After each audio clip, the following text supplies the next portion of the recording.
Morning, people. Hope you guys are doing well. Please make sure to subscribe, click on that notification bell, and let me know what you think about this video. Today, unfortunately, we'll be reacting to something very tragic, an incident that happened a few days ago. Unfortunately, someone by the name of Oliver Tree has passed away. It seems like he was someone who was very influential. It seems like a lot of people liked him.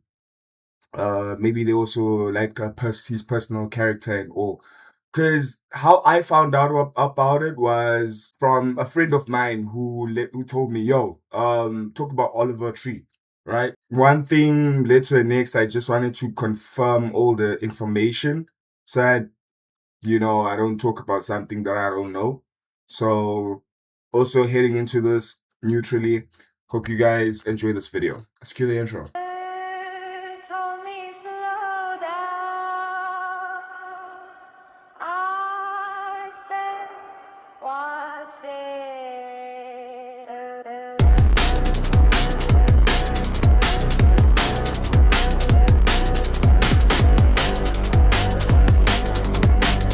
I'd like to give condolences to the family who has been affected by this. I'd like to give condolences to the friends who have been affected by this. I'd like to also give condolences to the fans. I hope you guys do heal as time goes on. Losing a memory of someone in general. No, memories remain. Losing someone in general is just, it's very painful, bro. Something that just cannot be explained, you know?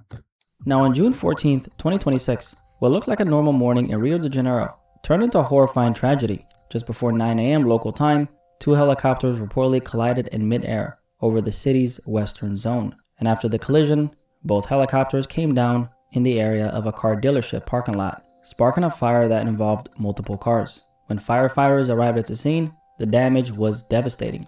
5 people were found dead in one of the helicopters, while a 6th victim was found in the second aircraft. 6 people lost their lives that morning, and one of the names on the passenger list was Oliver Tree. Oliver Tree was a 32-year-old artist known for his comedic image, his bowl-cut hair, his oversized clothes, and the way he turned internet weirdness into an actual music career. To some people, Oliver was just a meme, but to his fans, he was a real artist who built one of the most recognizable brands in music.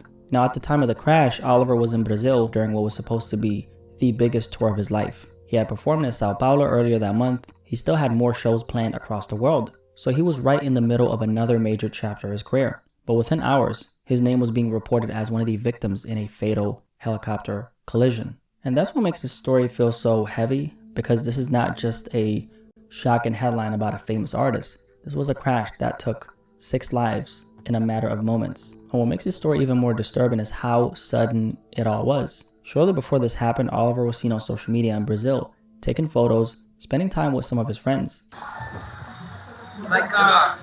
Maybe one like this.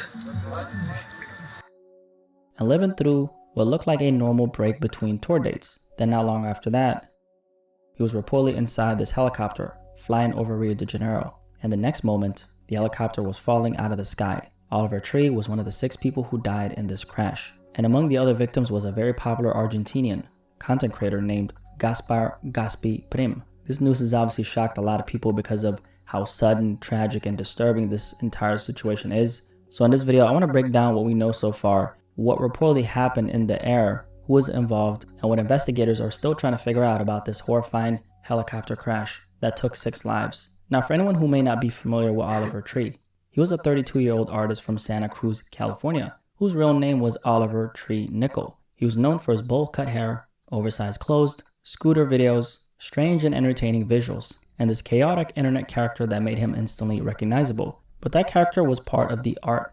Behind all the jokes and weirdness, Oliver had a real fan base, real music, and real impact. His song Life Goes On became one of his biggest records, pulling in over 700 million streams on Spotify, and he was still very much active. And at the time of this crash, Oliver had just kicked off what he called the biggest tour of his life. So this was not an artist looking back on what he had already done. He was still very much in motion. He was still building. And this is part of what makes this situation feel so unreal, because Oliver Tree was someone who made chaos feel funny. He made everything around him feel like a skit, a joke, or some kind of bizarre performance. But what happened in Brazil was not that.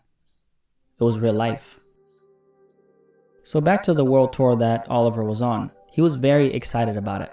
The tour started in Mexico City, then continued through Santiago, Chile, and then Buenos Aires, Argentina, and then Sao Paulo, Brazil, where he performed on June 6th. His next show was scheduled for July 1st in Lisbon, Portugal. So there was this gap between shows where Oliver was still in Brazil. And for a lot of artists, that kind of gap is normal. When you're on tour, every day is not just show after show. Sometimes there are breaks in between cities where artists rest, film content, work on music, meet people, explore the country, or just try to enjoy life before the next show. And from what Oliver was sharing online, that seemed to be the kind of space he was in. He was spending time with friends, taking photos, enjoying the country, and living through what looked like a normal break between tour dates. Nobody looking at these moments would have known what was coming next. In one specific video from Brazil, he was seen playing football in a Brazilian neighborhood, doing the kind of random, lighthearted thing people expected from him.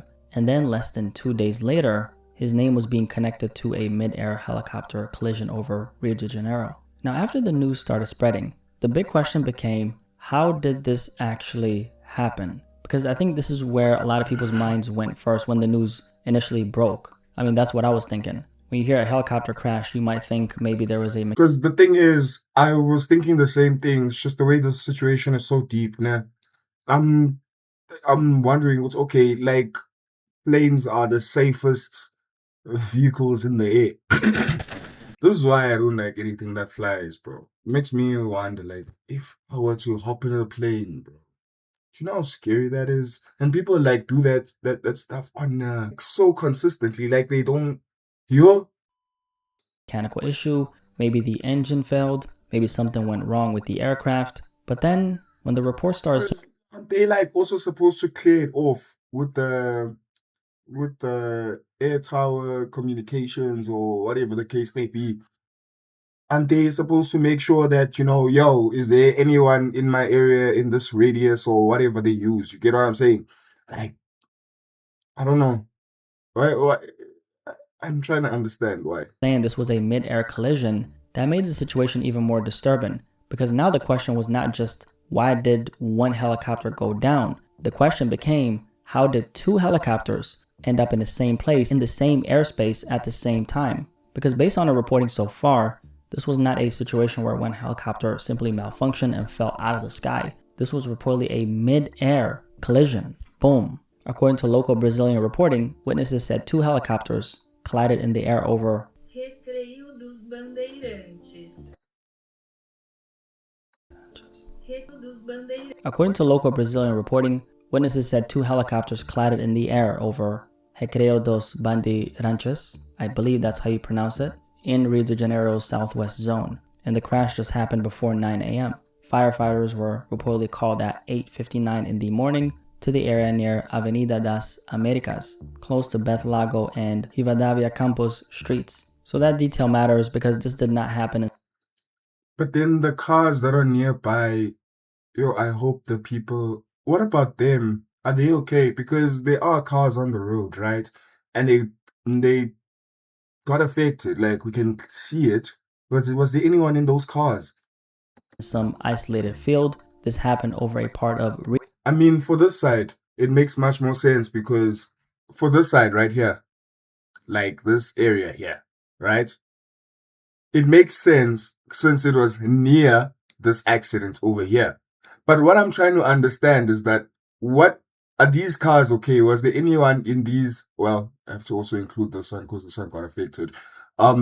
These cars that are nearby, was there anyone here, man? You get what I'm saying? Unless it's part of, okay, no.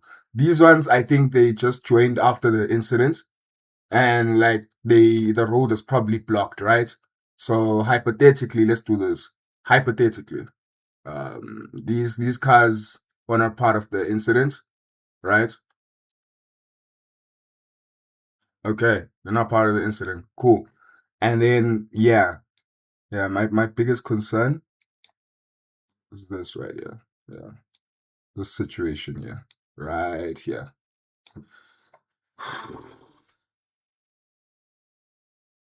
It's crazy, bro. Detail matters because this did not happen in some isolated field. This happened over a part of Rio where there were a lot of roads, businesses, buildings, and people nearby. Because when two helicopters collide, over a populated area, the danger is not only to the people inside the aircraft, it's also to anyone on the ground. In this case, the helicopters came down in a commercial area near vehicles and buildings, and somehow the death toll did not extend beyond the people on board. But based on how violent this crash scene was, that's very interesting, and at least the ones that are on the ground did not get affected.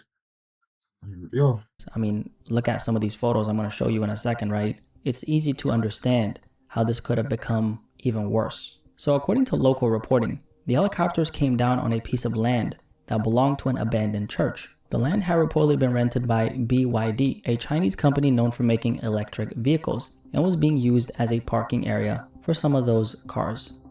And when one of the helicopters hit the ground, it reportedly exploded. The explosion is what appears to have turned the crash site into a much larger fire scene. And based on the reports, it appears that the helicopter that was carrying the 5 people, which Oliver Tree was in, was the one that actually exploded. So the helicopter did not crash into an empty space. It came down near parked vehicles, which gave the fires something to spread to and made the crash scene even more dangerous. The flames then spread to electric vehicles parked nearby, causing more explosions and sending a bunch of smoke into the air that could be seen from kilometers away. The other helicopter did not catch fire, but it reportedly crashed upside down with its landing gear facing upward. So when emergency crews arrived, they were not just dealing with a helicopter crash. They were dealing with burning electric vehicles. They were also dealing with explosions, smoke, debris, and a public crash scene in the middle of a city. And according to local reporting, the wreckage was spread across a radius of at least 100 meters. One part of the helicopter, including a tail section, reportedly ended up on the terrace of a nearby building. So that gives you an idea of how violent this collision was. This was not just 2 aircraft coming down in one spot. This was a mid-air collision that scattered wreckage across the area and left behind a massive emergency response. Around 45 emergency personnel and 15 vehicles were reportedly sent to the scene. And by around 10 a.m., firefighters had the flames under control and were searching the area for possible fuel leaks. But by that point, all 6 people on board the 2 helicopters had died. One of the helicopters reportedly had 5 people inside, and then the other only had 1 pilot. There were no survivors. And one of the most disturbing details reported after the crash came from a witness who said they saw one of the helicopters in flames and then noticed someone jump out of the other aircraft before it hit the ground. Now that detail should be treated as a witness account, not an official conclusion. It has not been made clear who that person was or which aircraft they came from. But if that account is accurate, it shows how terrifying those final moments must have been. If you guys want to check out the rest of the story, make sure to check out Blackie Speaks. Make sure to subscribe to him. Make sure to subscribe to me.